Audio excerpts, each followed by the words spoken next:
NBA. You know what? I'll start smoothly with. I'm glad I looked at the calendar, and I didn't do the date Tuesday's the 17th, which is after Friday the 13th. But then I looked at the calendar, and I see that we have two Friday the 13th in back-to-back months, and they come around the same time too. So, and it'll be on St. Patty's Day. So we have the 17th on St. Patty's Day. Fella, can you believe it? We had to look at the Irish on the same weekend. We will have the Friday the 13th. So we are all lucky. And then we gotta look back again from the Friday to a Tuesday. Fella! I can't believe it. I can't believe it. My own two eyes. But yeah, it was something I figured out when I looked through. But welcome to this Wide Up Wednesday, February 18th, 2026, episode 373 on the D-Lo Show. Shout out to Ravi on the last one. He might be on a little more. We'll see. But we have only a couple things to really talk about. I'm going to talk about basketball wrestling. NBA. You know what? Adam Silver. You know what? I will be nice. This All-Star, the game itself, it was a bit better than the last few times. The last couple years. I'll give him this. I ain't watched Celebrity Game. I wouldn't go watch the Celebrity Game and what's that? Taco Fall. You know what? Is there a way I can apply this Slay All-Star game? Because I'm starting to get my Slay up a little bit. One. And two, when the heck they start bringing in not retired players, because I get the guys like Richard Jeffersons, your Corey Maggettis, your Ray Allens. You feel I can stand those because they was like veterans, played the league for a long time. I get those types of guys. I get that. But Taco Fall? Are you are you serious? I'll lock his tall ass up. I don't give a damn. I will block his shit. I will block all of his little weird whatever hook shots you wanted, even at the ones he'll try to do at the rim. I send all them joints back to the mezzanine. You feel what I'm saying? First off, pat that up. Second of all, I think he had 20 rebounds. Well, 20 and 21 rebounds. And he still didn't even get MVP. That's how you know it's about who you know, B. It's how you know. You know what I'm saying? It's about who you know. Because Ron Flip, he got the MVP. I think Giannis is the coach. Yeah, Giannis is the coach. And Anthony Anderson. Shout out Anthony Anderson. He's on his blackest ish, but he got the win. Now, I feel like I repeat record, but on Friday on the Rising Stars game, I don't like the points that end in free throws in the series or in the game. I just know that I think it was what's in it? Let me look at Friday again. Um yeah, the Melo's team beat Austin's team, which was the G Leaguers. Team Vince Sandy beat Team T Mac. I'm surprised he ain't named Vince Sandy. And then Vince's team defeats Melo's team at the end with free throws. All now, see, the game's a little short. I understand why, because they had another game afterwards. The HBCU game actually was really freaking good. In the end, oh my god, it had me in dramatic. I think the one team got the end one. I think it was Hampton and I forget the other damn team. It was Hampton and some other team from HBCU. It was some Central Carolina team. I don't know. Later, I think it was North Carolina Central. Central took the lead late. They saw and one 3-point play. Then he came back down and it almost hit the game when it floated in the lane, but rimmed in and then rimmed out. I was like, damn. If it stayed in, that'd have been a hell of a winner. But that was the game of the Friday night. I don't care. That was a game of the Fridays. I was like, I went to go watch that game afterwards. I was like, damn, that was actually a good game. But, no, I didn't realize either too. Why was the All Star game on so early on the West Coast? I know it says the East Coast. I think that's why. But then I was like, then I had to remember, did they play on this early when I remember it? And I was like, yeah, they did. But it didn't feel that it was early. Maybe it's because he was younger and we we had school next day or something like that. I don't know. But it felt weird. It felt weird seeing it so early. It was 8 o'clock on Saturday. And that some bitch is out there at 5 on the West Coast. So it was way more you could do on the West Coast, but anyway. For All Star Saturday night, Dame was a 3-point shootout for the second and third time. Off a torn Achilles, G. Off of Achilles injury, B. He took all them jabronis out of here. Shout out by Porter, stuff like that. You ain't no jabroni. Well, none of them are jabronis, but you know. Yeah, shout out to Dame on that one. I think it was Team Knicks that one. Why the fucking ads and whatever. For the Shooting Stars, the Team Knickerbockers, they claimed the Shooting Star shouts. They had Jalen Brunson, Carl Anthony Towns, and Allen Houston. But his shot still skitty bap bap truck. It's still wet, so I give him credit for that. So yeah, shout out to him. Juicy, I, I hope you ain't hit nobody in that front row and passes, bro. Cause dude, my God, how can you not make a pass right? I I was just like, you know what, you ain't repping Maryland, so at least we don't have to have your representation be our representation of the world, dummy. You know what I'm saying? So we'll take that. You can rep Columbia all you want. Anyway, and the dunk contest was the top the low was the low point of the All Star weekend. You know, I'll give Kashad Johnson credit. At least he had energy. He had a couple cool little dunks. The one between the legs. I'm okay. All right, this seems like I can see some NBA Live. Yeah, let me Live 06 type of dunks. You know what needs to happen? You know what can happen if someone could do the between the legs twice. I think that might be the 50 right there. So I mean, but Jackson Hayes, nah, no brainer. Carter Bryant, he had one good dunk that I actually kind of like. He had to look right at the rim, did the between the legs. I was like, okay, he was pretty solid. And Jace Richardson, I, honestly, I thought he was gonna do some Jay Rich type of dunks. He had his pass with him. He really missed the boat where opportunity was with him doing his dunks. Maybe his pass didn't want to be part of the dunk. I don't know, but he missed the opportunity for that nostalgia bait. Maybe it's just me. He could have had a heartfelt moment with that nostalgia build because you know this era loves nostalgia in the 2000s now. So I mean, it could have worked, but he didn't want to do that, which it impacted his chances of winning or something. But, you know, that's his decision. And probably Jay Rich says, "Oh, well, we fought the gun contest. There, you go earn that thing yourself." You feel what I'm saying? Cause I ain't gonna do what he's saying. Like I said, Kishar, at least he had energy and he was doing do the Dougie, do the you know what I'm saying? He's doing something, trying to do a two-step. I'll give him credit. I ain't gonna be a hater. He did his energy part, but wasn't there. Okay, the Saturday night.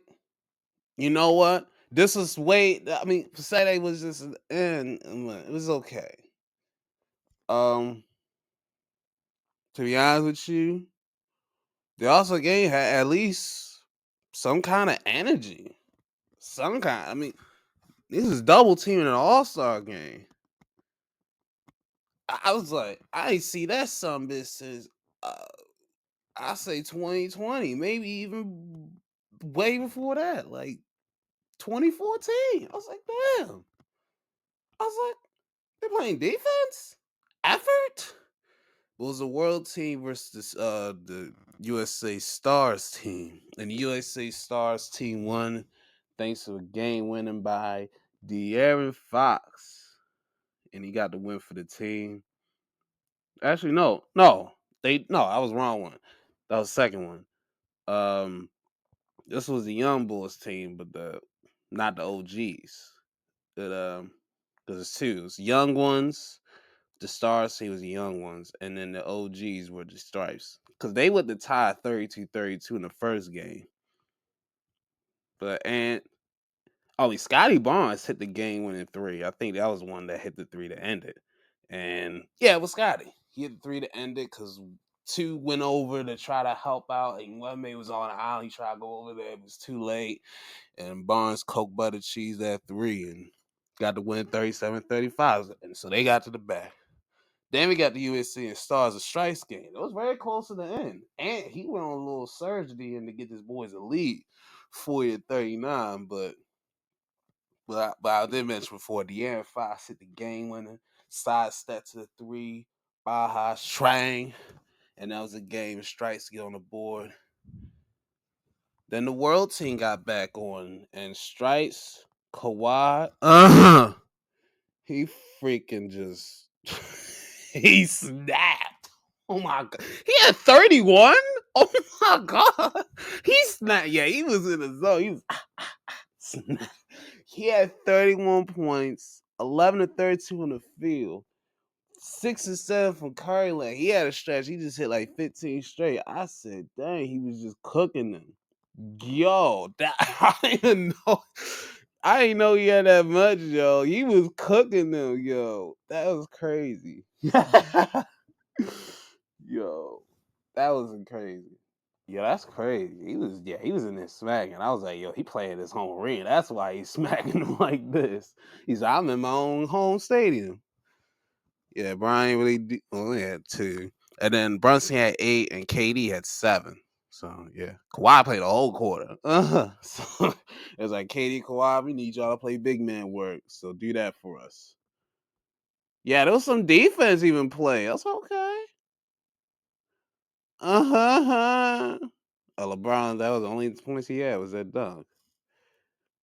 But Kawhi at the end, size him up, step back three, splash that. They try to come back with a three of their own at the end, but no avail. It went off the side of the rim, and the world team is eliminated. Eliminated from the competition. So the finals, it was Stars and Stripes and the Young Bulls.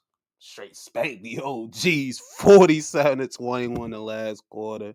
It was an even exchange and everybody ate.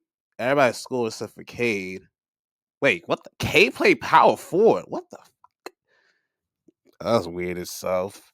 But the foul was 47-21. They did the 12-minute quarters for each, which I was like, all right, that's not bad. And then for the first game, they went the extra.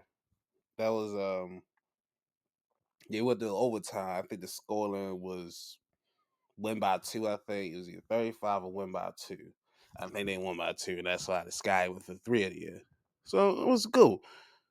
But yeah, Ant he went in. Maxie had 9. Chet had 8. Ant had 8. It was very balanced. And I think Anthony won the Stars MVP. So the All-Star game MVP. So the Stars went 2-1. The Stripes went 2-1, and World Team went 0-2. Hmm. There you go. See, this killed the narrative of Americans not being owned by basketball. Americans owning basketball still, I'm to say. Ha. We still own basketball. He was so the Europeans caught it up. No. They did caught up. They had caught up. We'll give them credit on that. But we still run basketball. We still run this thing. We still run it. Now they be like, oh no, we didn't have SGA, we didn't have Jokic play, we didn't have Luka play, we didn't have Giannis. Like, y'all still would have got smoked. Please, we even had Curry. Shit. Y'all still would have got smoked, no matter what the team is. And y'all ass still no empowered, because y'all say, oh, no empowers Jamaican, man. Come on, man. Come over here. You had to pull old Kofi Kingston out. God, he daddy had to pull a whole Kofi out just to say y'all get somebody on your team. Still one of our own niggas. You know what I'm saying? That's what we talking about. But it's cool though. We got it. We got it. It's all good. We got the dub. Like I said, the All-Star game, it was the best I've seen in a few years. And people trying to bring the narratives of old All-Star games were like, no. We're talking the last few years. And then I remember 22 was somewhat competitive, but it got compared like in the last couple minutes. The last couple minutes. So, because it was because most of it was an 8 or 9 point advantage, and then they come back, and then the other team make a big run, extend it out. Then it was a game of runs. That game, I actually remember that. It was a game of runs and rallies. So I think the Brown team was the one that won that one. I think whatever. You know, but it was better this year.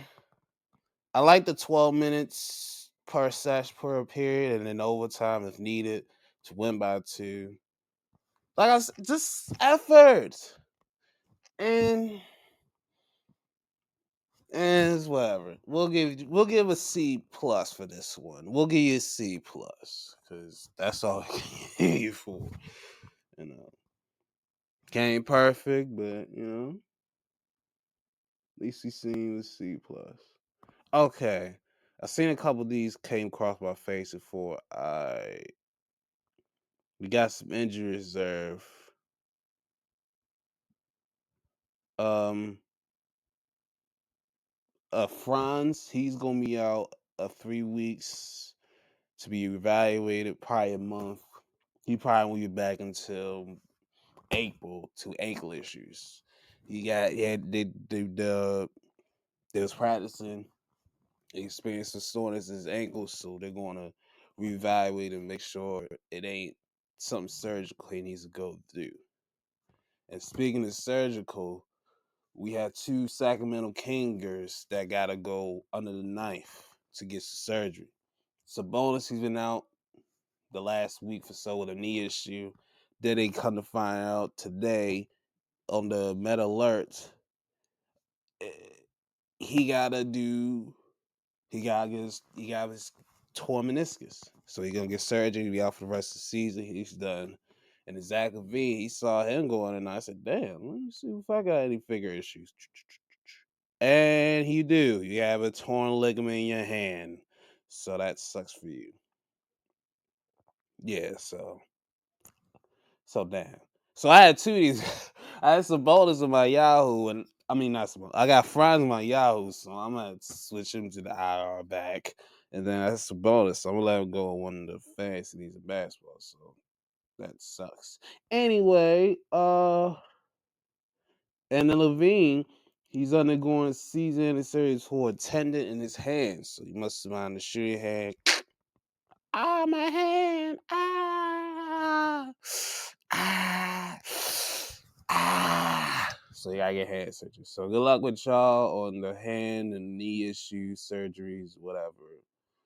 And Kyrie, he's not gonna play this season. I'm not surprised because he really has to rehab still.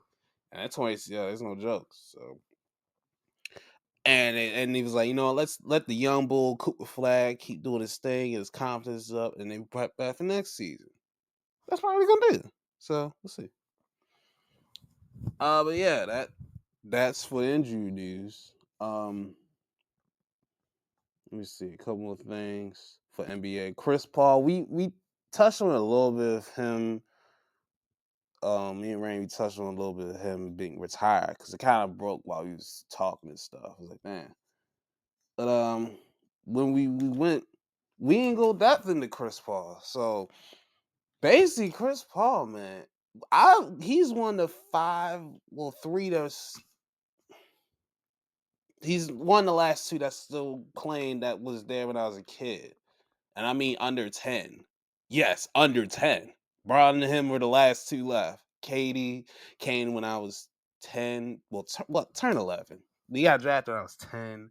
Same with Conley, 10, turn 11. Whatever. Anyway, those are the other two that's still in the league. And Horford, we can't forget about Al Horford. Shout out to him too. Shout out to him. But anyway, but got to Chris. He's one of the last two that was still standing that was under 10 when I came to the league. When he came to the league, I meant to say. Been there since '05. He got jabbed by New Orleans Hornets. Yes, Hornets. Yes, the New Orleans Hornets when they were still in New Orleans and Charlotte did their own thing, like made the Bobcats. That's where he was at. I think it was the first pick to that name franchise. Could be wrong. Probably someone else. Anyway, that's how I knew. That's how we got to know him. Chris Paul, New Orleans days. And he, in 2 seasons, became an all-star candidate, standout point guard.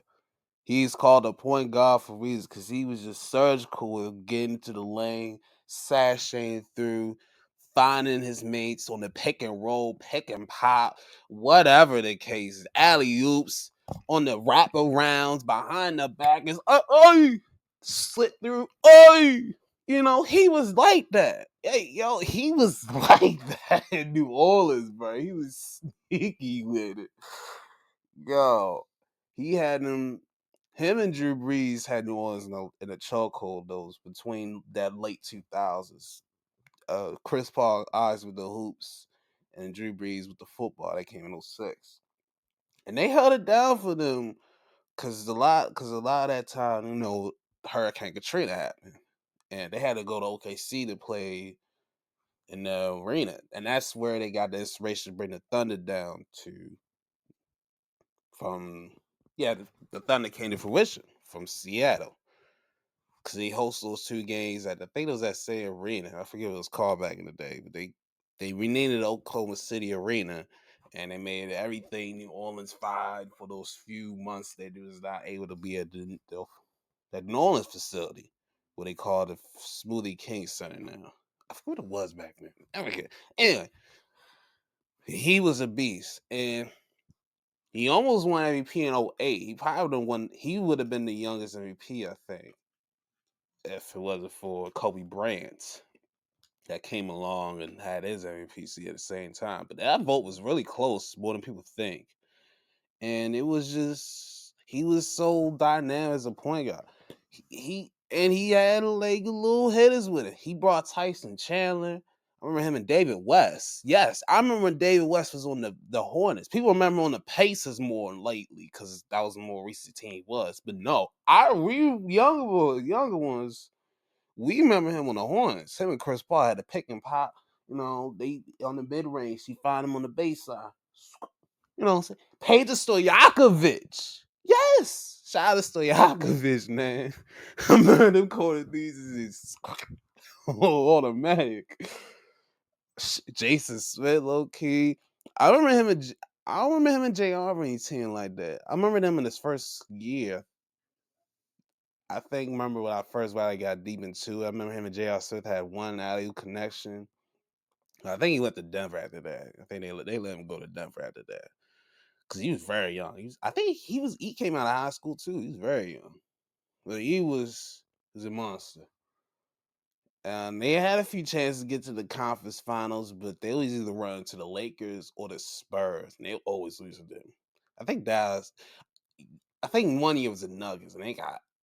I think it was he was part of one of the worst games I seen him and his team ever played when they got abused by the Nuggets, and I think it was the worst blowout game in NBA playoff history. I think it was like, I mean, look, it was it was horrible. I remember watching it live. I was like, God damn, they getting y'all asses handed to you. Okay, let me look. Largest playoff blowout in NBA history. Yeah, 50. Yeah, it was 58 points. It was 121 to 63. They got their ass spanked. There's two records of that. I remember, god damn, one in 1956 when it was the Minneapolis Lakers blowing out the St. Louis Hawks 133 to 75. Good gravy. Good grief. Sheesh. Yeah, nine like that is insane. They could not score nothing. Cause it was it was ugly, man. That was when I think that was the only time Nuggets I think they was lit. Oh shit. When they had Mello, Kmart, Chauncey, them boys, that day. That was ugly. It was 15 points in the first. Lennox Glazer? Y'all got cooked by Lennox Glazer. Oh my god. God damn. This how you know. This how I just look at the box score. I'm looking at the box score today. This how you know how different the game is. Denver had 121 points on the game. They only made 10 threes. That's 30 points. That's 30 points for 3 points. They had 25 free throws. 25 or 30. Very accurate, to say the least. But damn. Yo, they had 27 turnovers that game. Good gravy. Bro, they almost had many assists. I mean, and many turnovers as the Nuggets had team assists. This is insane. Yeah, but that was crazy. That was a time capsule game. Golly. Every time I look at scores from back in the day, I'm like, damn, how did the game get so three heavy? It makes you think, damn, these analytics really change everything. Literally, literally everything that we think of basketball.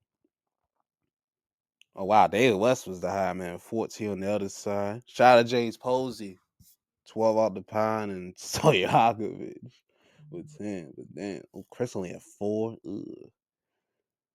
Shout out to Mello, man. Shout out J.R. Smith. I know he's lit. I remember Chris Anderson was on the Hornets too. All right, a little too far New Orleans. Anyway, the biggest thing that happened in 2011 was Chris Paul outside the lockout. He was supposed to go to LA for Powell, Mar Odom, some picks. I think probably Vujicic or something Fisher. One of them shooters. But David Stern at the time was commissioner said, And I think they had the Hornets at the time because they didn't have no owner. And they said no bueno, we're not gonna have this crackhead thing in Los Angeles, not on my watch. You're not going to the Lakers. So you had to sell for the Clippers. And Lob City, man, Lob City was a vibe, bro. I think in that trade was Eric Gordon. I remember because I had 2K13 and I was playing a lot, especially when I was in the Pelicans for some reason. I was point guard. And they had Aaron Gordon, Al-Farouq Aminu, some picks. It was someone else. I feel it's someone else too. It was someone else. It was a couple other people involved in that trade. Tyree, no, not Tyree. Tyree was in another trade. Either way, he went to LA, and him and Blake Griffin, by God, had probably the most. And we gotta add DeAndre Jordan too. They probably had the most probably memeable dunks, recreative dunks, earth-shattering dunks, suspension level dunks. Sports Center top 10 type of dunks that we ain't gonna see like that. They had the timing was on point on everything. Yeah, they knew how to. Their timing was just to a T. And you know what I mean by Earthshat, by meme her with the DeAndre Jordan ones on Brandon Knight. The one Blake Griffin had on, I think it was. Nah, that was not. That was not. That was not Miles. That was not Miles. It was a few others. But yeah, they just had so many highlights. God. That's one of the great. They're one of the great winners to the early 2010s. Well, they couldn't get past the second round. And the time that they really should have, they blew a 3-0 lead. I just, and I watched it live in color. Them blow that lead against the Clippers. Against the Rockets. They was up 20 in the third quarter. Y'all was up 20 plus on them. And then Josh Smith and Jason freaking Terry with a comeback on their head. Josh Smith had a 3-ball at Atlanta and in his life or in Detroit basketball. But that thing come to life when he was playing the Clippers in LA. And it's probably the same juice that Kawhi had that on Sunday. Yo, that was insane. I still remember that. And then they lost in game 7 bad. Yeah. But yeah, Chris, that was his closest moment that he got to conference finals. It was wondering for the longest time, will he ever make a conference finals?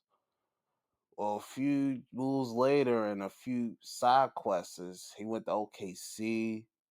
I mean, to Houston first, because Houston, that was where the first time he really got to the conference finals. I think it was 2018, I think, because I think they faced the Warriors the year prior and lost. So it's 2018. It was close. They got to the conference finals, and this is the closest where Chris got the finals first time. It was a 3-2 and against Warriors, but I think Chris got hurt in game 5, so he said, I'm gonna rest game 6, but he couldn't go game 7. Even though I still look at the Rockets befuddled nowadays. Still looking at this. At the time, it didn't make no sense. And then we watching the film again, it still ain't make no sense. You had the former champs on the ropes. That was leading. They was leading the most of the first half. They was cooking them. They was doing their thing. But you know what they kept doing? Shooting threes. And the old phrase, you live by the 3, you die by the 3. And I just like, really? 27 in a row? I, I was like, you didn't think. This is the thing about analysts that grinds my gears. If the shit is not falling, they don't think to go in any other area of the court. They don't think about the mid range game. They barely look to drive the ball. They just look, hey, if they got open 3, you got a 4% chance of making it. Do the math. But you got to make it. And they ain't making not 1 3 for like a whole hour and feel real time. And it's just,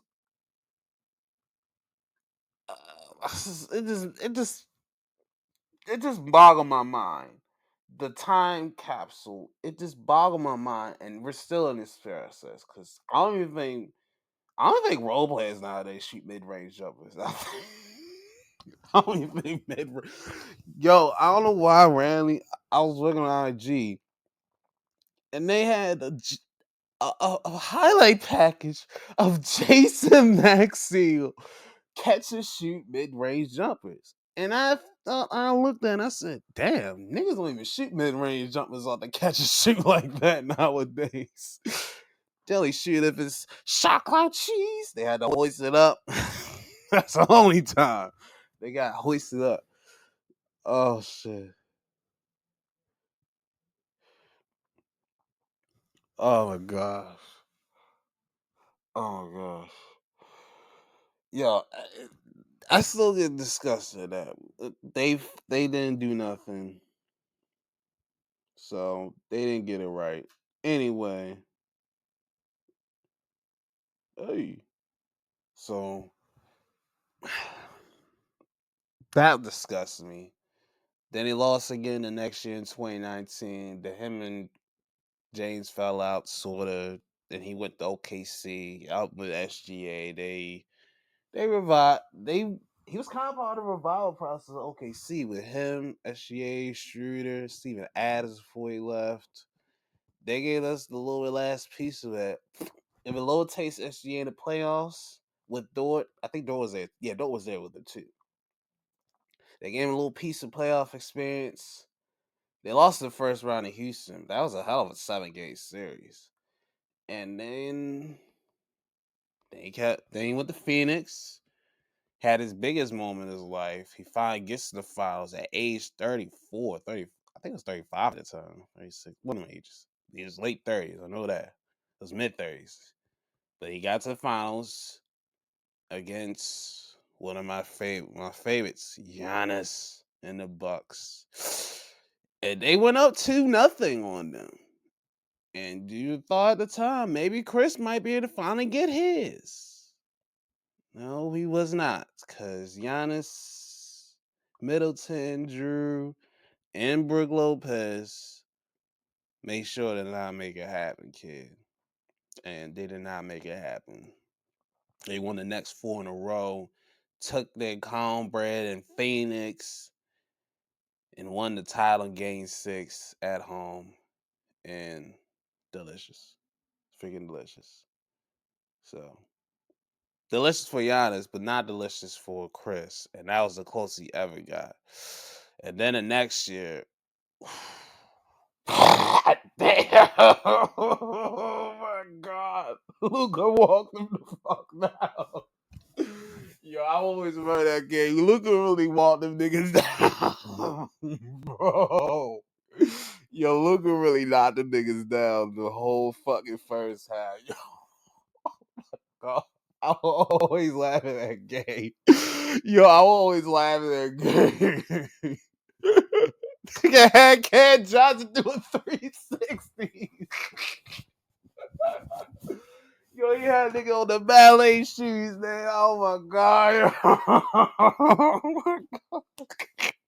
That man was going bonkers, bro. Oh my God. They straight got their ass bang, smack, smack. Oh, God damn. At least this one wasn't by At least it wasn't my 50, Chris, but at least she had a 3 to cut the numbers to 42. Oh my God, bro. I'm sorry, Chris. I'm sorry.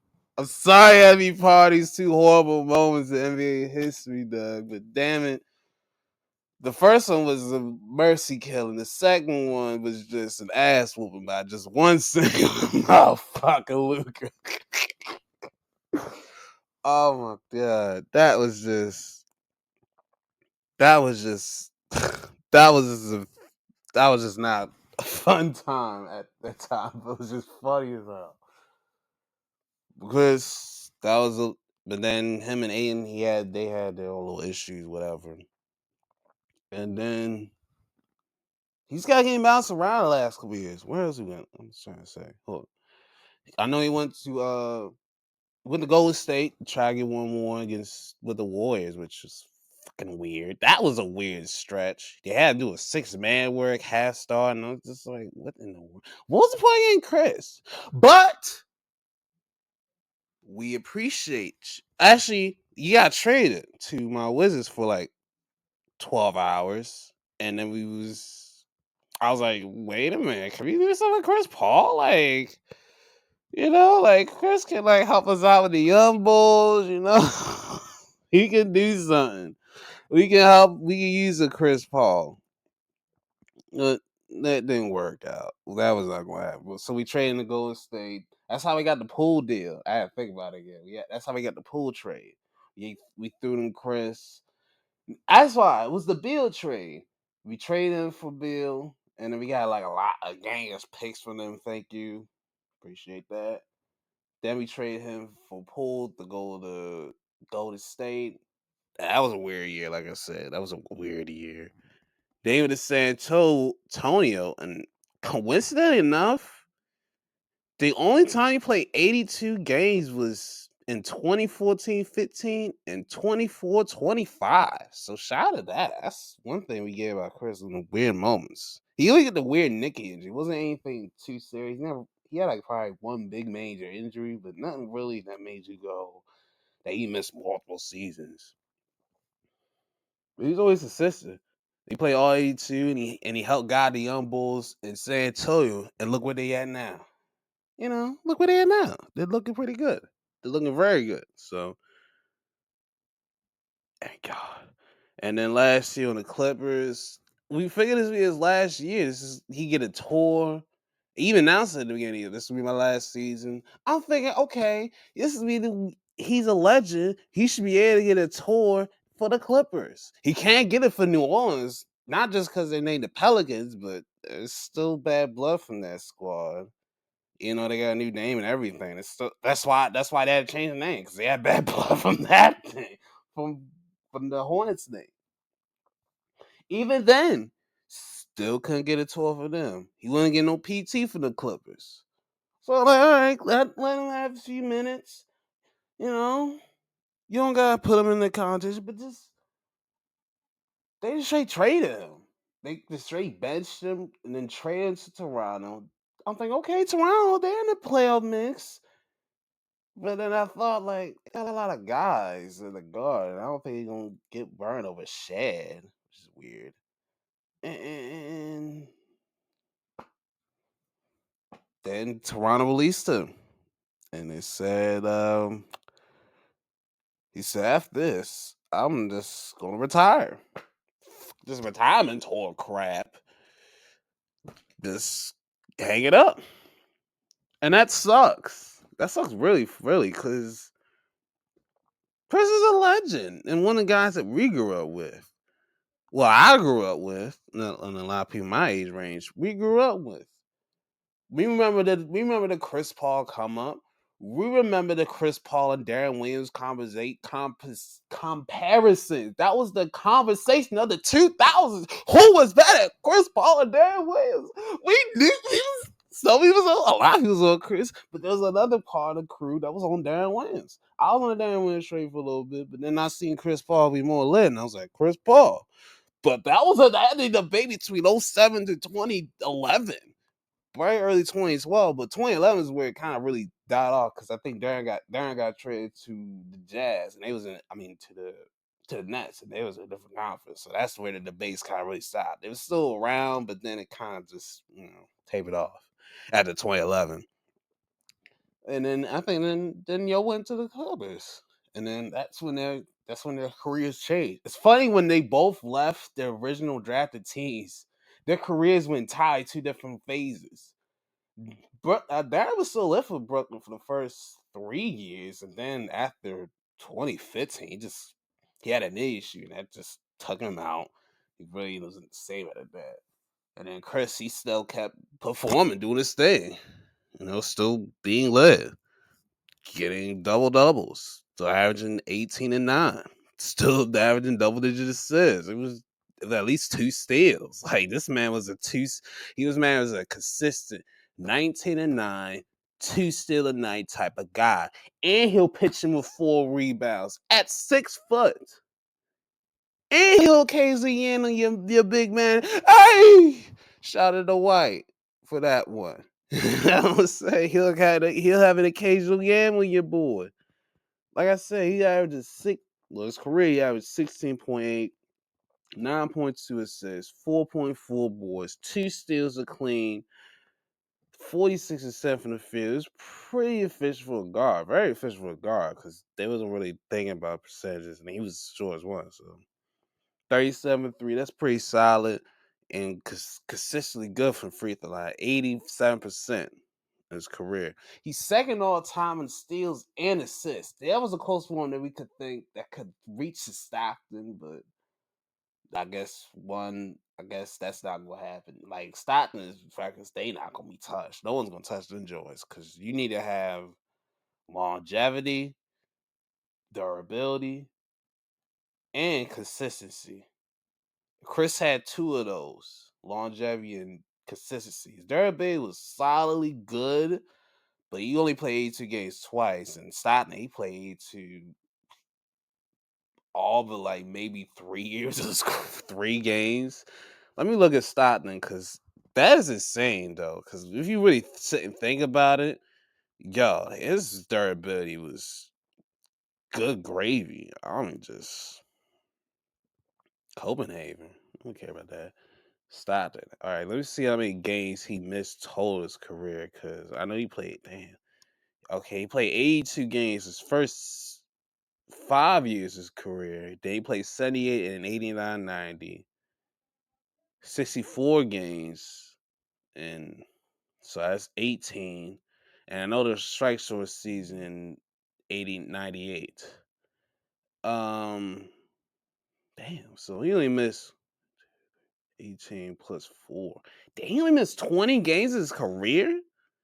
Damn. Damn. Like, he played 20 years. He played from 1984, 85 to 2000, 02, 03. Huh, he went the same year as MJ. Wow, he went the same distance as MJ. Wow, I just really looked at that. That's tough. I didn't even realize that. I really didn't realize that. Like, wow, he went the same. So if NJ never retired, him and Stoddard would have been in the same time period. Hmm, interesting. Very interesting. Never realized that till just now. But yeah, yeah, like I said, you gonna need the most. You gonna need to have everything perfect worked out. Your durability, your availability, and your consistency. Mm, fuck. All right, whatever. All right, so but yeah, Chris. Let's read more of his. All right, there we go. Let's go back to Chris. Let's read more of his accolades because he got a lot of accolades. Cause okay, so he was a 12-time All Star, 11-time All NBA, Rookie of the Year in '05, of course. 12-time Rookie of the Year. Of course, 5 times the league, led the league in assists, 5 different years, in 3 different decades, in '08, '09, 14, 50, and 2022. Impressive enough. 7-time All Defensive Team, first team All Defensive, '09 and 5, and then 6 years straight from 2012 to 17. 2-time All Defensive Second Team, '08 and 2011. 11-time, well, 12-time, all well, 13-time, I mean, a full first team, which is '08, then 2012 to 2014, 3 straight. 5 times second team All NBA, 3 different decades. One in '09, 2015, 16, then 2020 and 2021, and then third team, which is 2011 and 2022. Nice. Led the league in steals 6 different times from '08 to '08, '09, then 2011 to 2014, excuse me. He's part of the NBA 75th anniversary team. And we even talk about his college days. We was at Demon Deacons. He went one and done too as a Demon Deacon. He only went 1 year. He won ACC Rookie Year, first team All ACC, third team All ACC. Wait, did he go one of them?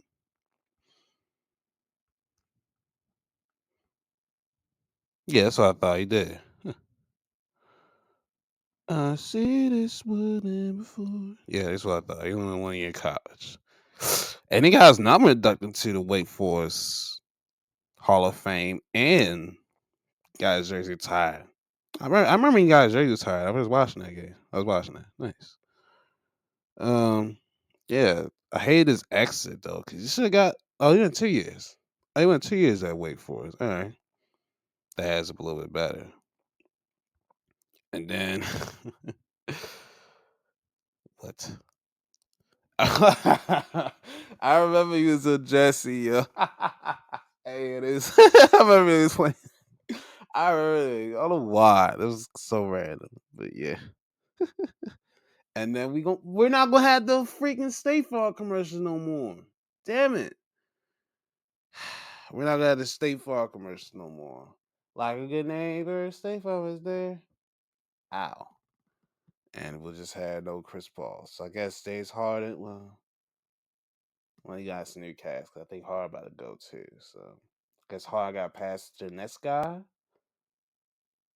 It might be Cooper Flag or something like that. They really hype him up, which I don't mind. Which Coop was good. Coop was good. Wish he was in DC, but they wanted to get the big dog. But it's all good.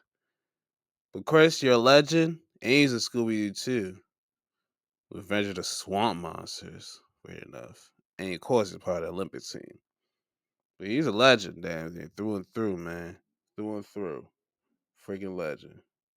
Wish he could have freaking had at least a retirement tour. A little bit of a tour. Like Vince got a tour. You know what I'm saying?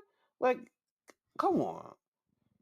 Not one, not even Toronto. Like, not even the Spurs. The Spurs could have gave him something since he said he loved playing the Spurs. Should I give him one? Mind playing that, he don't got to do too much. He can back up Harper and Castle and Fox and all them boys, and give him some guidance, give him like a 5 minute stretch, and then let us get a little trophies or awards, and then could have done that, but I knew Dasher he wasn't gonna have one in New Orleans because him and New Orleans did not have a good exit. So I ran a lot, Chris Paul. That was a lot. It's gonna be that long, Chris. But let's go to wrestling. And we had AEW Grand Slam in Australia. Ain't a lot. AEW's been a little bit more intriguing. Because at least they're giving you something that you can sink your teeth into. Something. But let's get to this one. Mox versus Takashita for the Continental title. Time limit draw. They went at it. This one was this one was still good, but was not as bad as the first one. But they didn't go. They went to the time limit draw, and they tried to span this stuff at the end, but they couldn't get it in time, and so I guess they're going. Which I think was going to be the case in my head. I was like, they're going to go to the draw because they need to get to the pay view, which is 3 weeks from now, at the beginning of March. Either way, they gonna have their time, and they're gonna have a conclusion there. Maybe, yeah, it should be right. Yeah, it should be because got to. So I was okay, man. It was a good match. I gave $3, and that's all you get from me, $3, because we had no conclusions. All that. Anyway, Willow and Harley versus Mega Bad, Bane, and Ford. Now, and I first saw something first came across our face, and I was like, wait a minute, are they gonna win? But then Harley, thank goodness for your home country discord, your home countryness. You won with the most lethal move in all of wrestling. Small package or the float over package, whatever that. But she beat Penelope and they retained the titles. And I was happy. I was like, yay, good. Yay, good job. But then out of nowhere, Lita Cross shows up. And I'm like, what the hell? Oh, who was that? And I was like, oh. And she attacked Bane, they attacked Willow and Harley. I was like, oh damn. I was like, wait a minute. Are you gonna attack Bane and Ford too? Because Mega Man got in her face like, what the hell are you on? What's up? It seems like when tall chicks meet other tall chicks, they want to stand down. It's similar to men's. It's similar to these two. Like two big bulls coming at, they just stare each other down. Similar way with the ladies.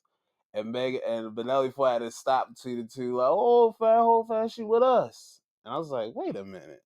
Penelope, what you trying to cook up?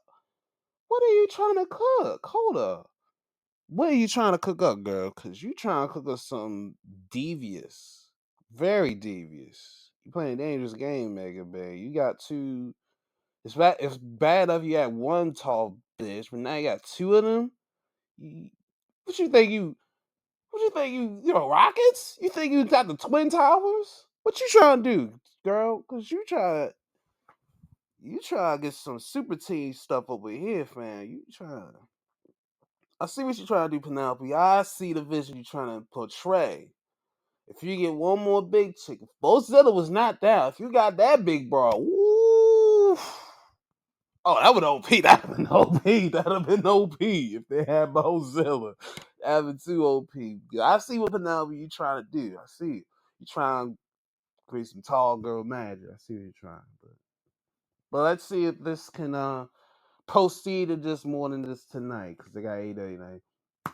And now we had the next match. The match was cool. It was a $2 match. It was on TNT and HBO. It was okay.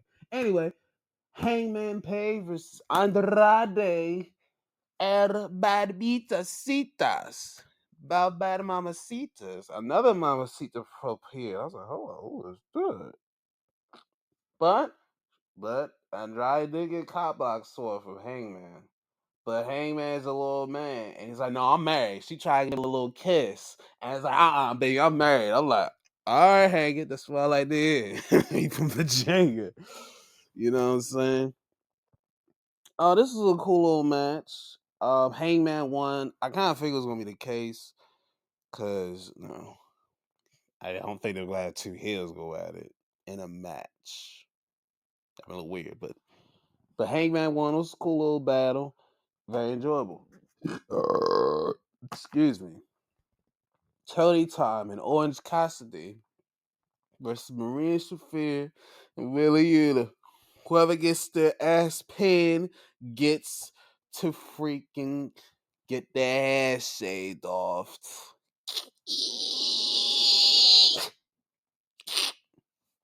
Who getting a yape up? Who's getting a yape up? Who's getting a shape up? No, I'll give AEW this. They sprinkle their intergender violence in spurts and phases, but at least when they do, they make the men feel a little bit like men, sort of. Anyway, Willie Uter, he power drive Tony Storm on a table. And I was like, damn. Thank you, cameraman. But damn, I know that had to hurt. They took Tony out the equation for a little minute. They put her in the bag. I was like, oh no. I was like, hell no. Tony, you take it way worse. Hell no. So we got back from the commercial, and Tony's powering through the medical security staff trying to get back to Orange Cassidy, and she does. And they fight back against that dastardly Shafir and that dastardly Uter. And they get Shafir out of the equation. She goes eliminated.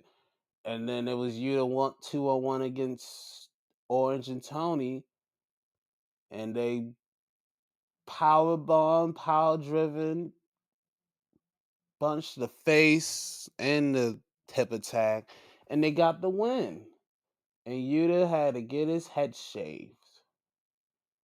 Yeah, they was gonna. He was like, I ain't doing it. I'm leaving. I'm out. I'm gone. I ain't doing my shit. I need to keep my hair. I was like, all right, man. And then Miles came and finds you better get your head shaved, nigga. You better. You best do it. Or if you don't, I'm gonna say it for you. What's wrong with rocking a body? I got a body. What's wrong with rocking one? Come on, get your ass shaved. It's part of the stipulation.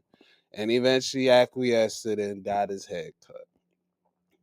Mina, goddamn, she took a big old clump for hair. I understand why. She took a bit of his hair. Well, he took a bit of her hair. So it's like a hair for a hair. I was like, God damn, ain't only person that was giving him real shape was Orange Cassidy. So I'll give him a good grade on trying to give him a shape up. Cause the other one, they just like, I want revenge. Fuck your hairline. Snap, snap, snap, snap. So they tried to do a little finesse, a little bit of finesse. She tried to give him a little, on the ends. He wanted to try to give it a little shape up, try to get his hair a little straight. I see what he's trying to do, but the other girl's like, nah, fuck that, fuck his hair. Nah. Say that shit now. Say that. Nah, fuck all that. But yeah, but anyway. But they gave him a half ball. I was like, damn, Doug, y'all got. I was like, Mox, Shafir, take care of him. I like how Shafir was holding his hand, like, hold on to my hand, baby. Like it was a kid at the barbershop, and they want to get their hair. Like, no, mommy. He's like, like, I'll hold your hand while you get by the barbecue in your hand. Hold my hand. It's like, fine. That vibe. That was funny. But they gave a little bit of cat, and I hope Mox and Shafir and the white tees gave him the rest of the shape up. Nigga, he don't gotta cut the beard. If he cut the beard, I'd be very sorry. We'll see what the real is tonight, but I would be shocked if they cut his beard off. I'll keep the head. Shit, I'll keep I'm rocking baldy. Shit, rocking DG. Why would Danny got? He got a little crew, you feel me? Gotta get a brush. Brush that son bitch every day, you know what I'm saying? You know, when you feel anxious or whatever. Shit, bring that brush on camera. You know what I'm saying? Like, God. You know, having me mad that I really got to cut rid of my motherfucking hair like this. Well, do that, you know? If you gotta go the whole thing, you know, just do that. That's all. Kyle Fletcher versus Mark Briscoe in a ladder match, Game 7 in their eyes. Well, it was 3-up because they was like it's 3-2, and if you beat me, you join it all college for me. I'm like, oh yeah. So I had to remember that. So it was Gate, and he beat that. So Game 7, ho. This is a crazy ass match. My back hurt from that power bomb from him laying and then that elbow drop. And my back hurt even more when my Briscoe went through the ladder. I was just like, ah. But Fletcher retained. Goodness gracious. What a slobber knocker. It was not story based like Brother Nero and Taker, but it's in that top 10 ladder match, 1-on-1 type of matches, in my opinion. Probably low end, but in that discussion, depending on what I feel like. Anyway, at least Fletcher, for in a roundabout way, we had 2 transitional champions to get it back to Fletcher. Between so because he had Fletcher, he had a joint from Dustin. Wait a minute, the TNT time been through some weird stuff this last 6 months. Cause it had Cole, he was the champion. Then he got hurt. So they had to do a four-way between Dustin, Cole, Fletcher, and 2 other fuckers. And then Dustin had it for him for the rest of this July. Then Fletcher won it back at the end of the month. And then Fletcher had it for basically the rest of the fall until around Thanksgiving, where Briscoe won it. Then Ciampa had it. Then Ciampa lost it 12 days later. And then we got back to Fletcher. Yeah, so the TNT title's been through a weird transition period. It's been a weird few months. I think for Cole was Danny Garcia. It's been weird for the last year. Danny Garcia, from Jack Perry to Kyle Fletcher, it's been through a weird stretch. But Danny Garcia, Cole, then Dustin, and then the old heads got it. So it's been through a weird stretch. So we can get some prestige back to it a little bit. To do that, I gotta hold that joint for at least the rest of this year. He gotta go into December as the champion to get him some prestige. Had him beat up a bunch of mid carders. Have him run the mid card for like 8 months. Have him build up, and then next year we want to give him the championship, the main big one. Thank you. Don't do what you did last time with him having the TNT title. Go for the main title. Don't do that. Have him build up his mid card resume. Then you elevate into the main stage. That's simple. Keep it simple. In the main event, MJF versus Brody King. It was a fine match. For what it was, I find it very ironic even more that Ice was chanted and this match wanted anything. I find that more ironic because I'm like, wait a minute. Ice even in Australia? Do y'all even get Ice there? I mean, I know you got some crazy stunts down there in Australia, mate. Oh no, y'all got those kind of demons down there. Y'all got the big ass fucking monsters in there. Maybe y'all need ice for y'all beasts that y'all got in the habitat, cause y'all got some crazy animals in y'all vibes. Y'all got some crazy animals. That's the only thing I can think that y'all might need ice for. For them animals, y'all got some crazy Jurassic World type of animals there. I be seeing it, all that. I might have to visit Australia, mate, one time, but if I see ants, them big old things, I'm out. I am out. I'm outie 5,000. Straight up. I'm outie. Because I'm like, That's one thing I'm not them Jones. That. Shout out Walter. And yeah, the match is cool. He did hang him for a couple seconds, but he hit this Gonzo bomb and he kicked out at 2, and I was like, it scared me out because I was like, man, okay, he couldn't do it last time, but this time he does it. And it felt like Brody had no else in the chamber that can take out NGF. In my opinion, it seemed like that. And when it went down like that, it took me out low key because I was like, I already knew what happened, but then it just took me out. Just like, really? You could have let him do this little It was another movie he did, like a splash in the corner or something like that. He could have done that and then try to go for the pin. I'd have been a little bit better, or maybe like some last ride type of power bomb type of thing. That could have probably worked out more than anything, but then his finisher did not get it, and then kick out like that. I was like, okay. I was like, okay, boomer. I was like, okay, boomer. I wired in my head, okay, boomer, just to the do. And then MJF won. I forget how he won. I don't care. He won. I just know that he won.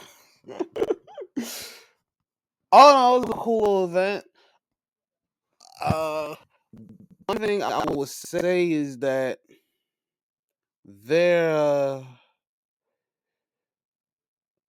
their Australian shows, mate. Can we get some more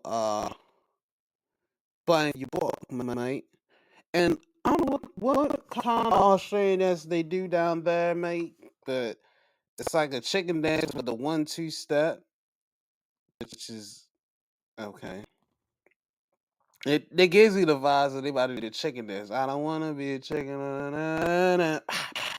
but it's 2 steps. I'm like, hey man, y'all got your own thing down there. As long as they keep them funky bugs out of my vicinity, it'll be okay. All right, what's going on AEW tonight? Because I saw one match that has well in a fatal 4-way against Mina Shirakawa, Megan Bain, and Marina Shafir, 4-way for the TBS title. Willow, please keep that thing around your fine ass waist, and we'll be okay. Yeah, that's the only thing that's been advertised. Surprisingly enough.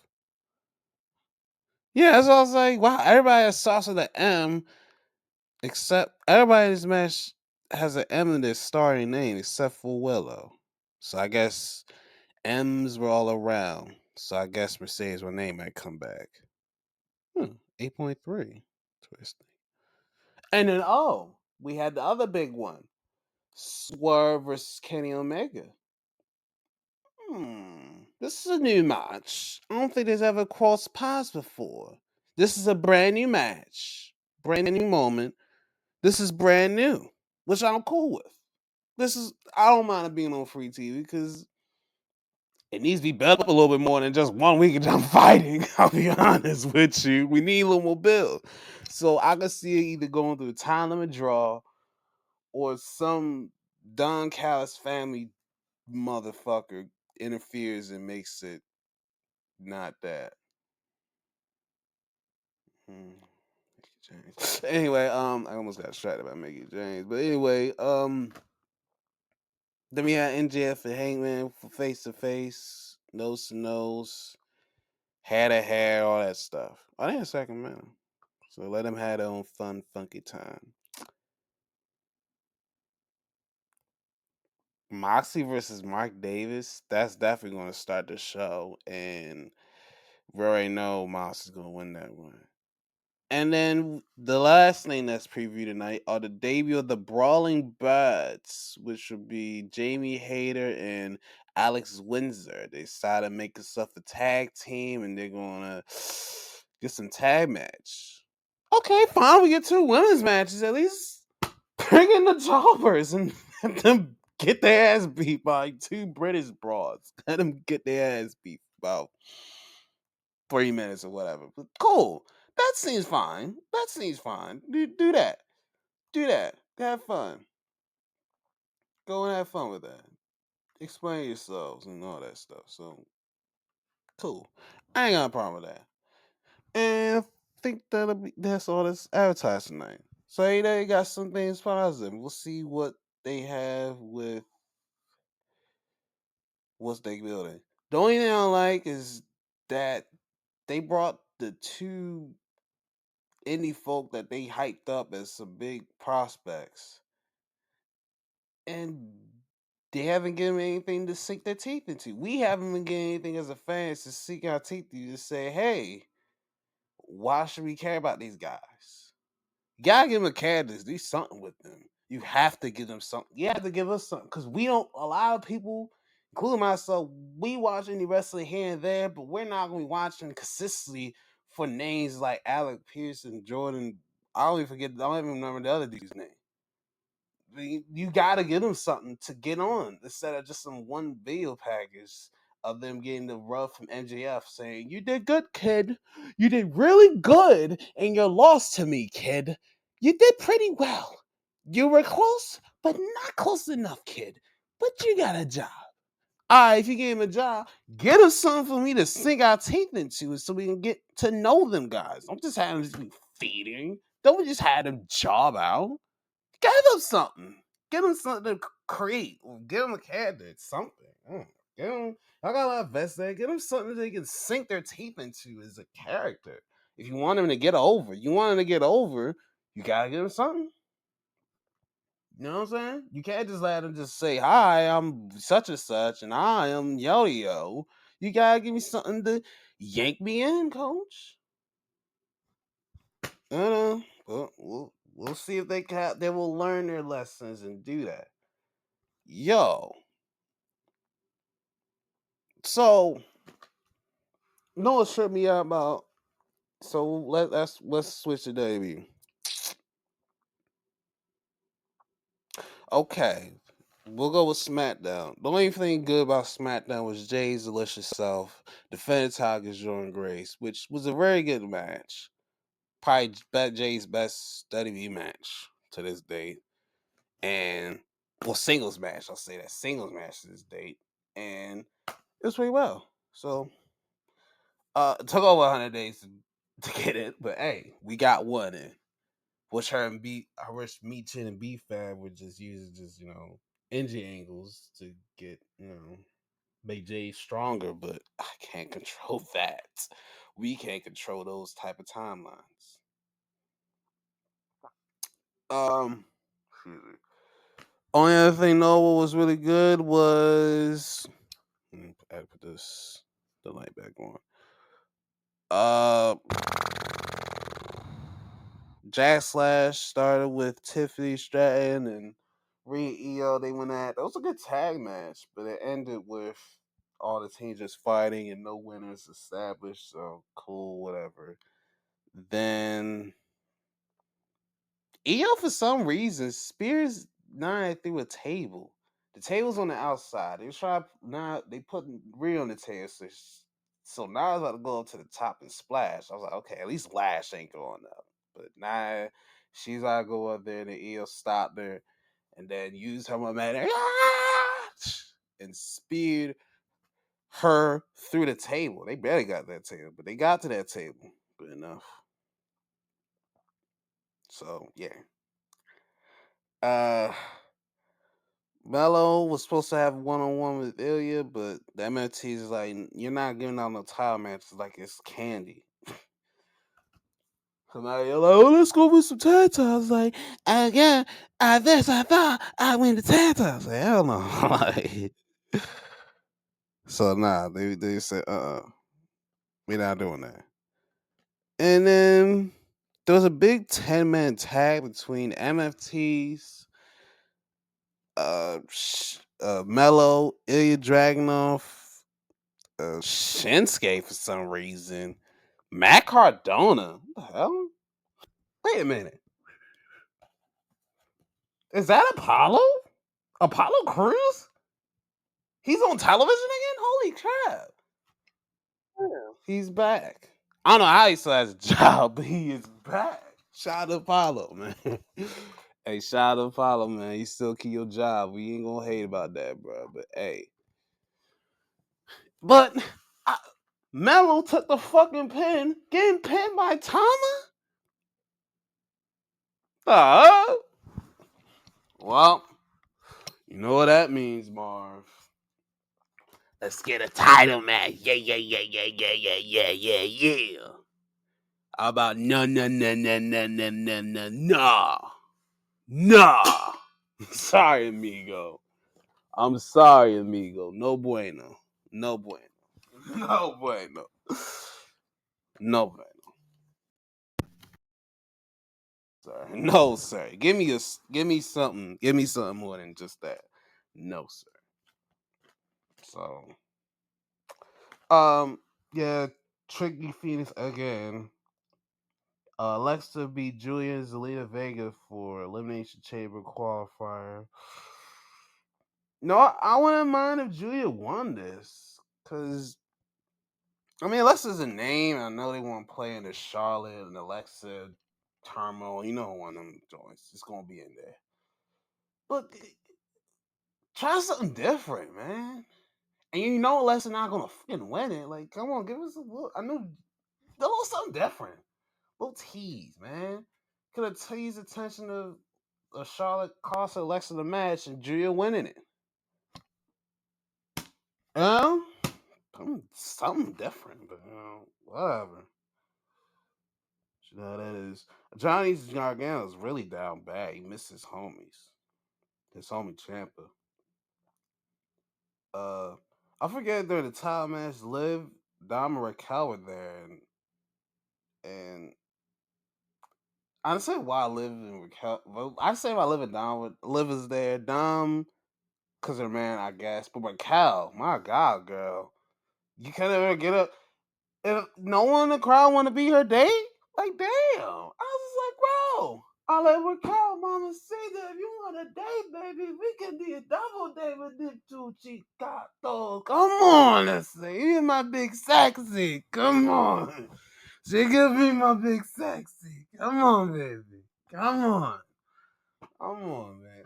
Yeah, third wheeling like that. Like, come on, B. You know what I'm saying? That's crazy work. And then Cody beat Jacob Fatu and freaking Sami Zayn. Even though Drew tried his darndest to try to keep Cody Rhodes out, but to no avail. And Drew, don't put your eggs in the Sami Zayn basket ever again, because that will not go out good for you, my guy. That's all I have to say. Raw. You know what?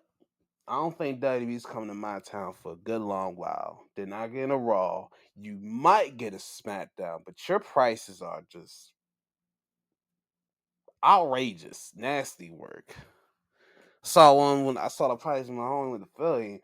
He got the tickets, but I let him price. I said, You say he got a good seat, which is cool, but um, so the Usos been doing their thing, and why? What the Jay?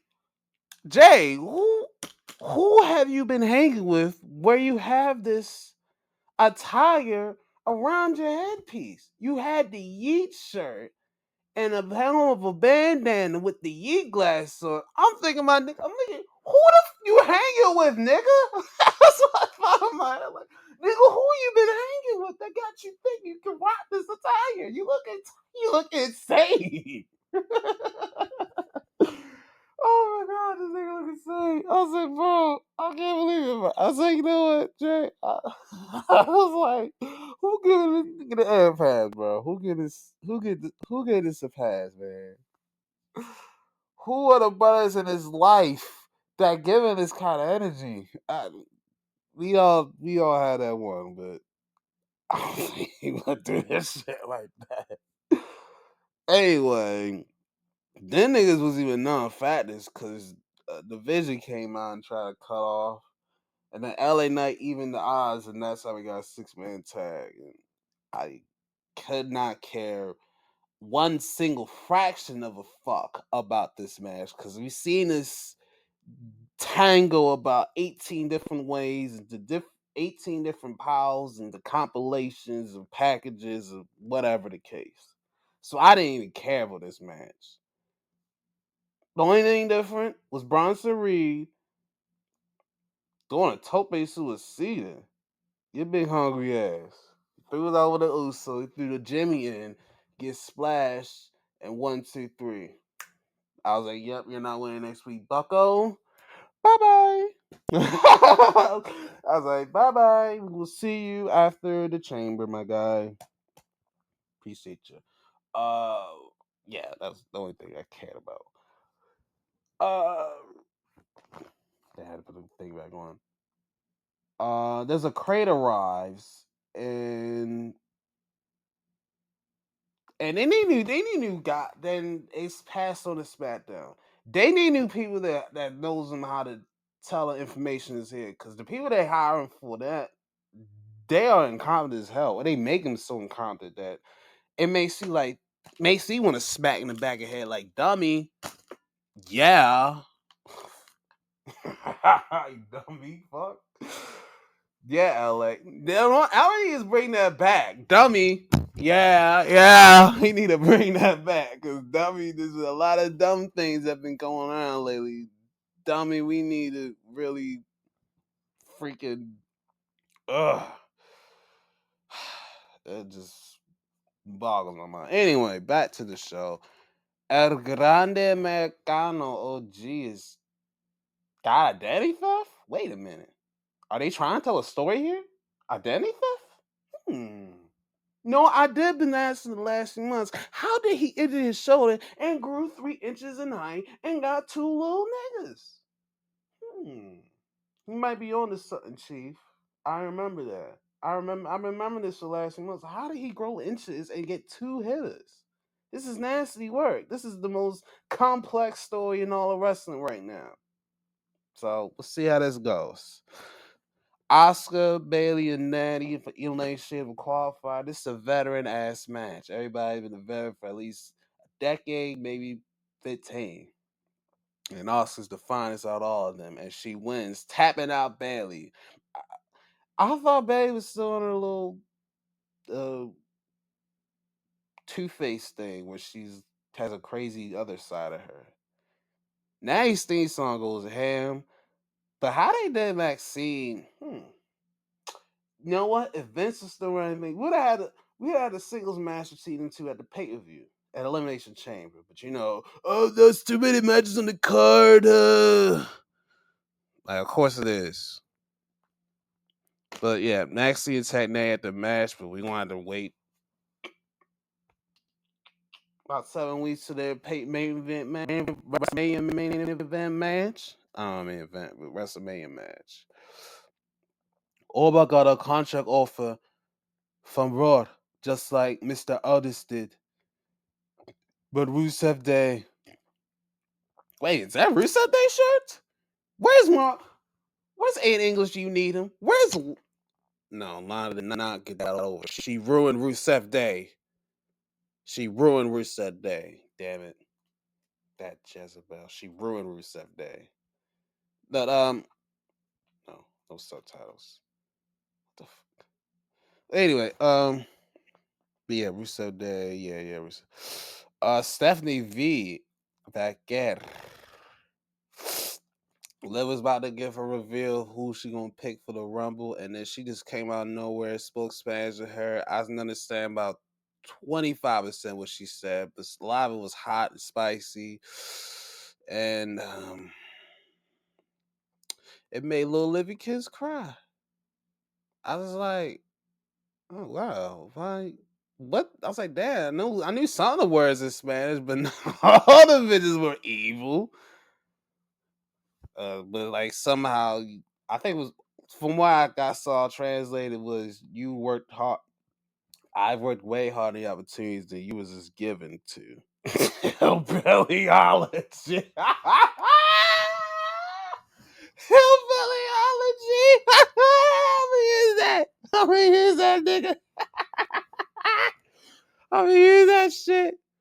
So I mean, I like when Don was speaking to her in Spanish a little bit, like telling her some things. And I think that might have been what sparked her crying. But yeah, get over it, girl. Girl, bye. Like, girl, you be alright. You be good. You be Gucci. He'll be okay. Okay. Punk talks about Finn, and then he instantly came out once he said Finn's name. And he kind of gaslight the Judgment Day because he had Dom Dirty Ass with him and JD McDonough. He back from injury reserve. And they had a plan to bank him, but they ain't bank him. Cause CM Punk Gasser say, "What you gonna have your peoples coming here and beat my ass like the coward that you is? You think you was gonna get a W on me? But I think you was gonna bank me? Hell no, sorry poo. That ain't how it goes, Buckaroo." In some weird sense, but anyway, he really did gaslight that, and they didn't attack. What? So yeah, hmm, interesting. But yeah, either way, yeah, that was how he gaslighted the hell out of it. And they don't bank him. And then after Finn and JD, they was really angry at each other for not following through with the plan. And Finn was like, "I have to do it by myself if you want to help me, mate." He didn't say Mayor did, but you know what I mean. I was like, I get it, Finn. But he's just man, he's trying to help you out. You know what I'm saying? He's trying to get you. He's trying to put you on game. You know what I'm saying? But it is what it is. It's all in the game. El Grande Americano, the taller one, he wants the IC title match. He said, "You have to earn it, kid. I'll surprise you later on tonight." And the surprise was Penta. Cero Miedo. Penta's already been belted already, but no. You gotta keep him down, dirty ass. At least Penta won, but I already know he's not gonna beat Penta. It's not gonna be at the fucking pay per view, which it should be. Nor it's probably gonna be the Monday night afterwards. Which, come on, dog. What in the title match is being put on pay per views? That's more than just two. Come on, dog. I,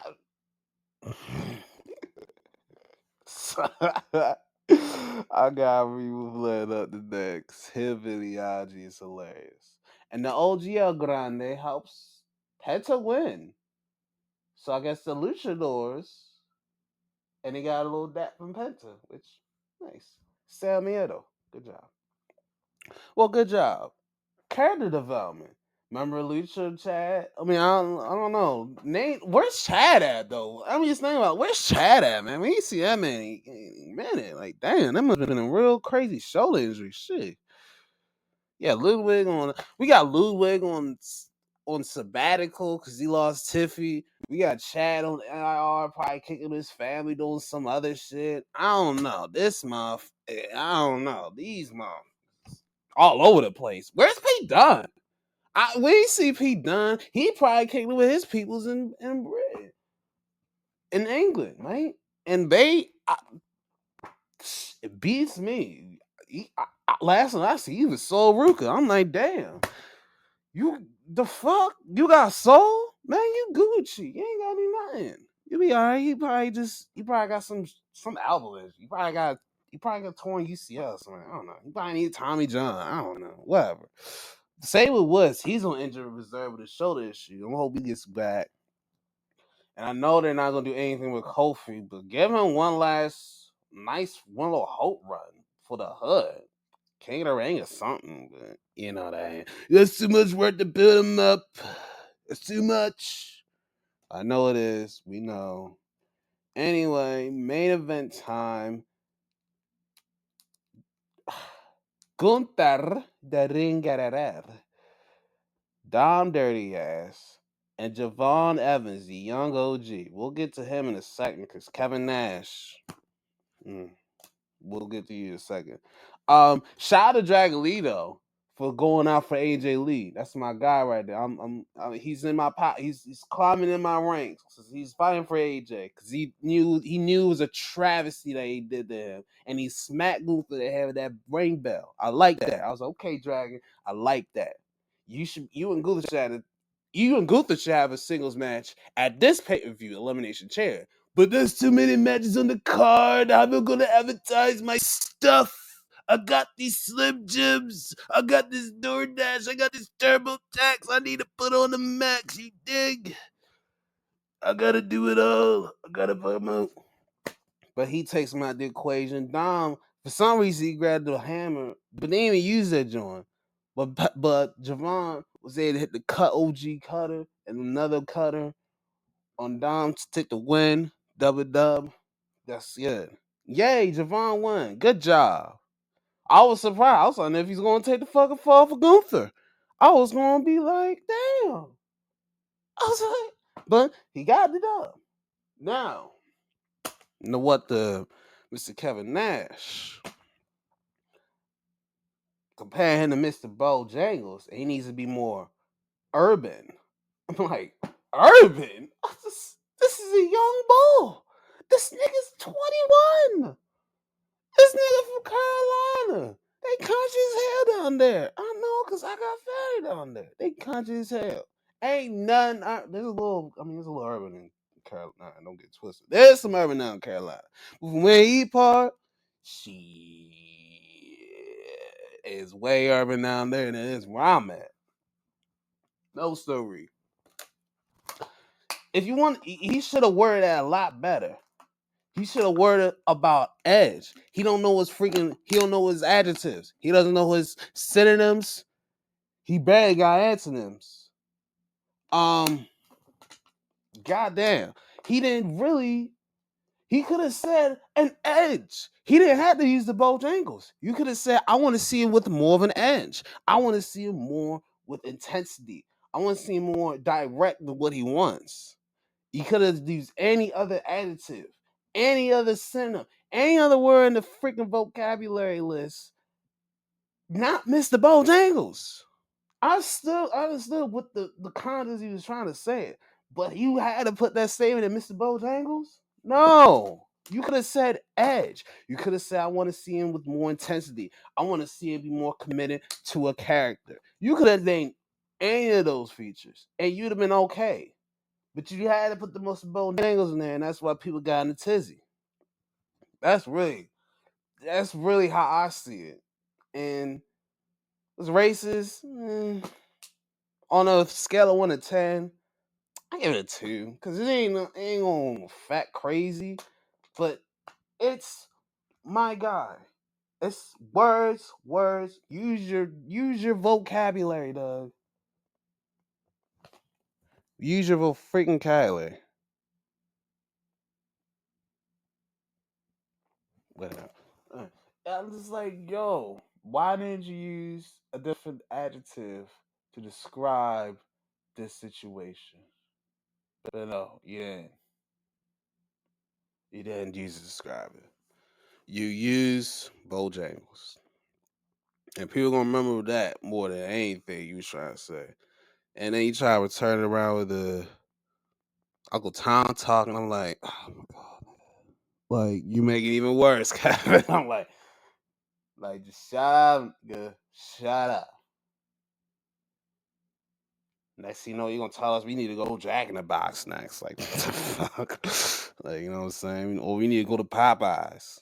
Get some and freaking get a chicken sandwich or something like that. Which for the people who die off that chicken sandwich, nasty work. I feel for them who had to get stabbed for that shit. Shit. I went to go try that sandwich. It was actually pretty well, but not worth enough. Not worth stabby for that. It's just odd. But, but yeah. I looked at it as more of why did he even say that? He could have used any other adjective to describe how you want Javon to be more. You could have said more, except more babyface. Or be like Van Damme in the type way, because he fly like Van Damme, but no, that's the case. But it ain't the case. Okay. I'm a, last segment was AJ Lee and Becky Lynch. That wasn't the main event. That last was the main event, but AJ Lee comes out. She wants the IC title. She said, I'll show talk about put the Divas title on the map, or I made the Divas Championship. I was like,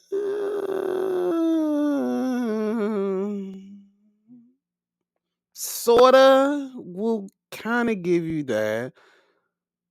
I'll also throw the Nikki. Yeah, we'll throw Nikki. We'll throw in Eve Torres. We'll also throw some of the what's the girl name?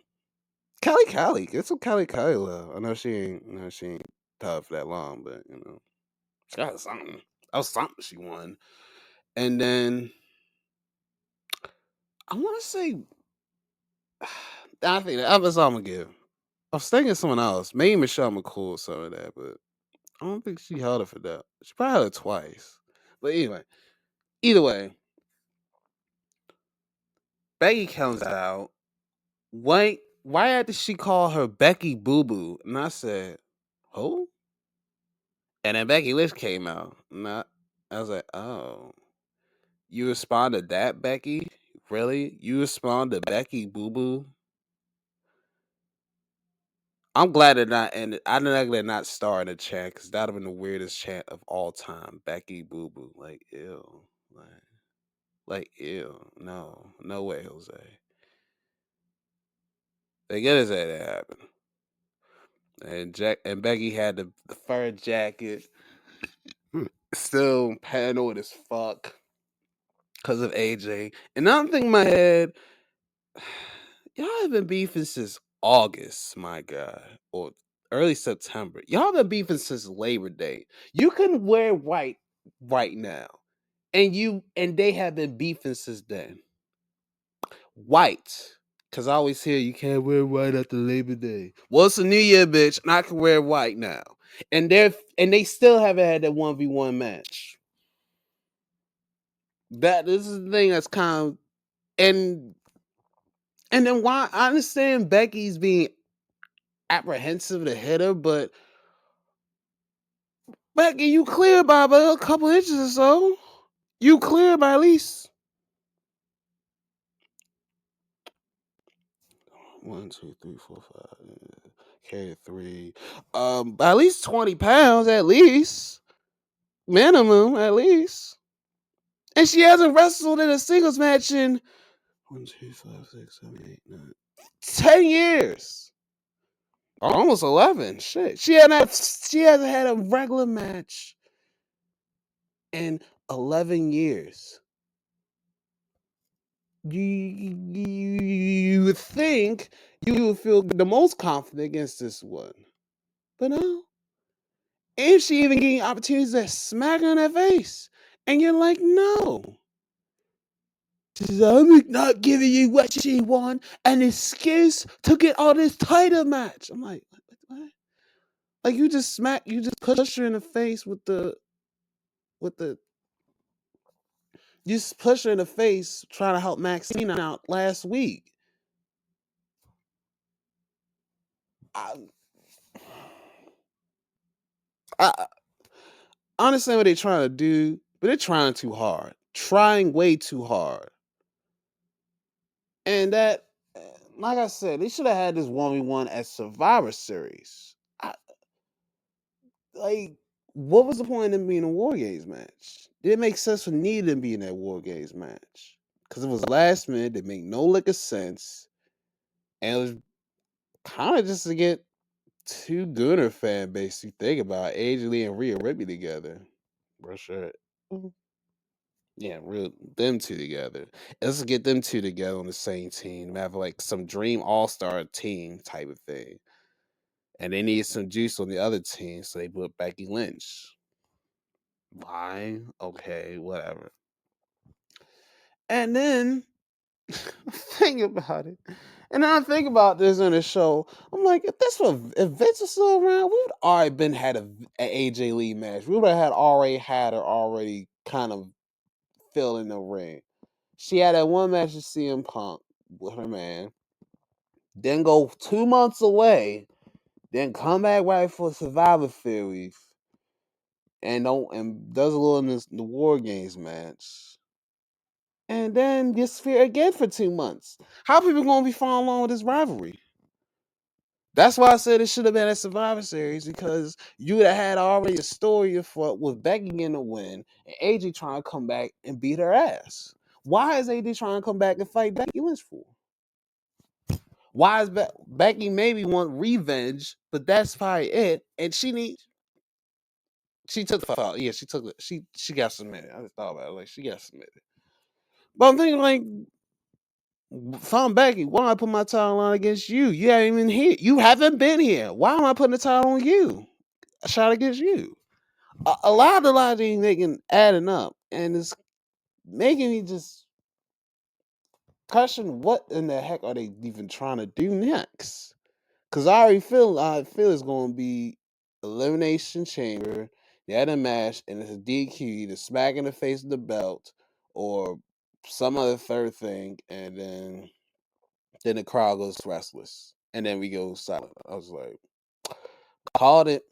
Then I'll be like, called it. And then we're going to be sitting here with our hands and then we're going to sit here with our food like, well, this good meal has gone to waste. That's all I have to say. But yeah, and then they're going to have a match at WrestleMania where AJ beats Becky for the title. And we have a part-time IC champion. Oh, God. I like AJ. And the thing is, they're not using AJ to her strengths.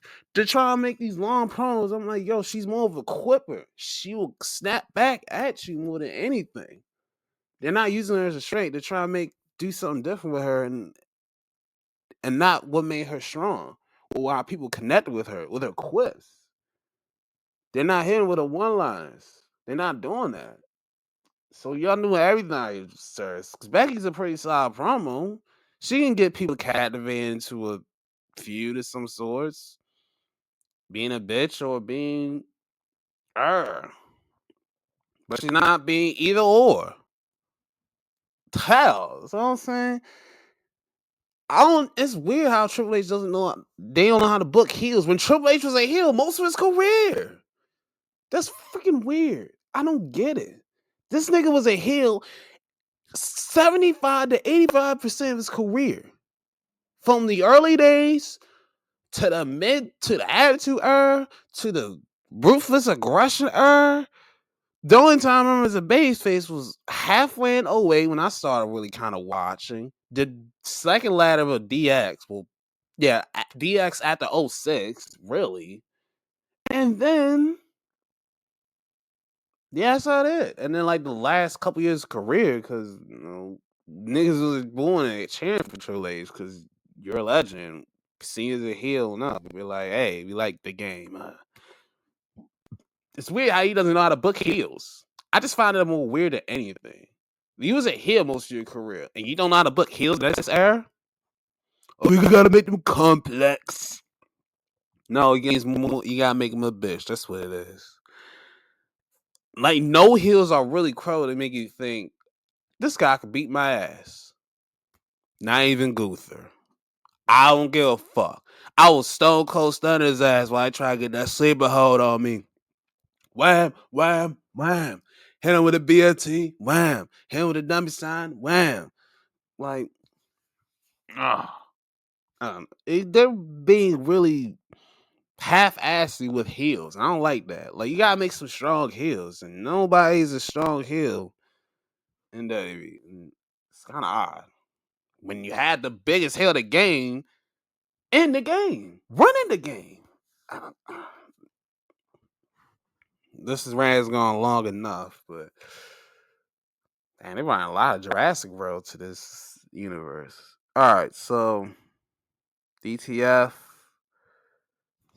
pick some games, man. NBA, you know what? I'm not picking no games. NBA, Adam Silver, stop being a bitch and let these motherfucking teams tank. I don't give a shit about this crap no more. Cause screw that. You want to change the tanking rules? You want to have people be free agents? You're going to have some major anarchy in the free agent streets. You're going to have major anarchy. The simple solution to this is to do what the fucking NFL does. Let the worst teams get the first pick and follow suit. So if a team is 17-65 and there's a team that's 18-64, the 17-win team gets the number one pick, and then the rest follow suit. You knew what the fuck you're doing last year in that last draft. You knew it. That's why the Mavs was able to get Cooper Flag, and they had fucking 40 wins in the fucking play-in. Them niggas had 40 wins and was in the freaking playing game, and they got the one fucking pick after they trade away Luka fucking Doncic. There's no fucking way, bro. There's no fucking way. And you letting these bad ass time take over? No. Fuck that. If you want to combat this tanking shit, number one pick goes to the worst record.